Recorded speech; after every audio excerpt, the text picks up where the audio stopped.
Hey, this is how I trick my brain into loving tomorrow before it even starts. It's a psychological frame that I've never even thought about sharing. It's just something I've always done, but I was talking to one of my buddies about it, and he was like, put that together. I'd love to know more about that, and I'd love to know the psychology behind it. So, this is called the one exciting thing.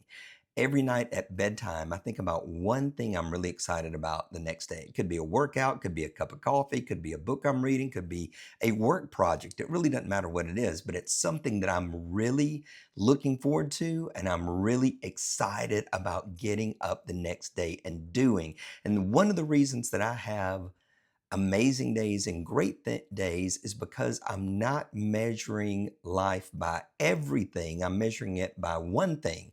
And if that one thing really goes right, it can really spill into the rest of the day. Now, that's not perfect. There can be days that really get upside down, right? But for the most part, I can control my day by having one thing that's highly predictable. So here's how it works. It's a 60-second nightly ritual. So first I name it. It's specific and it's small. And the way you do this is to say one exciting thing for tomorrow is, or the thing I'm most excited about is, or I can't wait to get up because I get to. So it's that type of language that's very forward looking and very exciting. Secondly, you pre-savor it for about 20 seconds. I don't know if it's exactly 20 seconds, but you lay there, you sit there and you imagine being involved in this thing and you get really detailed with it. What do you hear? What do you feel? What do you smell? So you're savoring it in advance and think about why it matters to you. If I've got a book that I'm going through and I'll look at the chapter for the next morning, just the title, and I'll be really excited about that. And I'll think, oh, I can't wait to dive into that because I think I'm going to get this from it. Or let's say it's a new coffee brand. I can't wait to try that. I wonder what the flavor is going to be like. I wonder if it's going to be stronger or how the aroma is going to be. And so all of this is in advance. And it even raises a little bit of a question of what's it going to be like? I don't know what it's going to be like, but I'm excited about it. So that's just a few seconds. And then you have a time and a place and a trigger, right? I can't wait to X at blank time.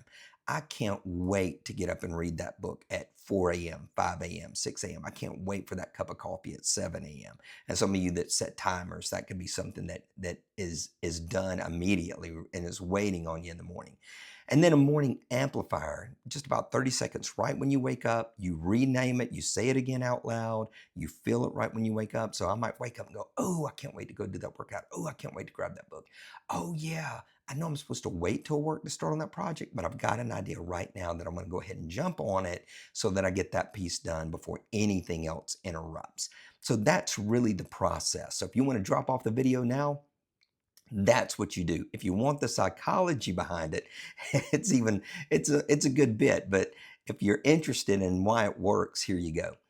So, one, anticipation equals built-in dopamine. When you identify something you're excited about, your brain releases dopamine, but not the fake kind, not the adrenaline kind, not the kind that is just a pseudo um, dopamine that is just not something you can count on. This is something that's real because you know that it's coming. So you're getting this in advance. It's almost like a reward prediction. And it boosts your motivation, your energy, and your follow through the next day. Secondly, prospection is greater than rumination. At night, the brain loves to replay worries. A single concrete next good thing shifts your default from rumination, past what ifs, to prospection, future what wills, which lower anxiety and improves sleep quality. Number three, attentional priming. Naming a target creates a selective attention bias, like your reticular activating system, that creates this bias for us. So you're going to spot and experience the one exciting thing as a confirmation bias that the day is already amazing. Number four, savoring before it happens. So pre-savoring, mentally enjoying a future moment, expands positive effect now and again when it happens. So it's a 2-for-1 hit of well-being. Number five, agency plus expectancy loop.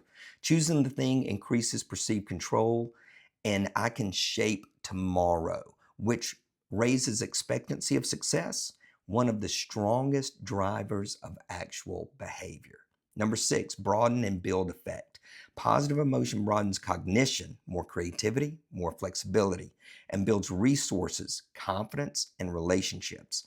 One bright spot colors the day because broadened mindset spreads into other tasks. So your one exciting thing ends up making other things exciting, even if you didn't plan them in advance. And number 7, implementation intention. Even a simple mental cue, tomorrow, 20-minute walk after coffee, acts as an if then plan. Those micro plans dramatically increase execution without heavy willpower. So those are 7 psychological elements. What if it goes sideways? Have a pre-plan here because sometimes it just can't happen or something interferes. So swap a 2-minute win. Sun on your face, text a gratitude note to someone, 10 slow breaths. So this is the prescription and trains your brain to recenter and reclaim. So you got this waiting in the wing if something gets sideways. And then one moment counts for the day. Emotion in the spreadsheet, it's a state setter. A single meaningful moment resets your cognitive frame so you appraise neutral events more positively. That's why the day feels better, even if only one thing was special. So that's a lot. What is your one exciting thing for tomorrow? Feel free to drop that in the comments. Name it out loud. It makes it real. And follow me for more daily practices that shift your outlook. I love talking about 10-10 life, the abundant life. And one of the ways that we have an abundant life is to plan in advance one exciting thing. So follow me if you want more tips like this. Hey, as always, be blessed.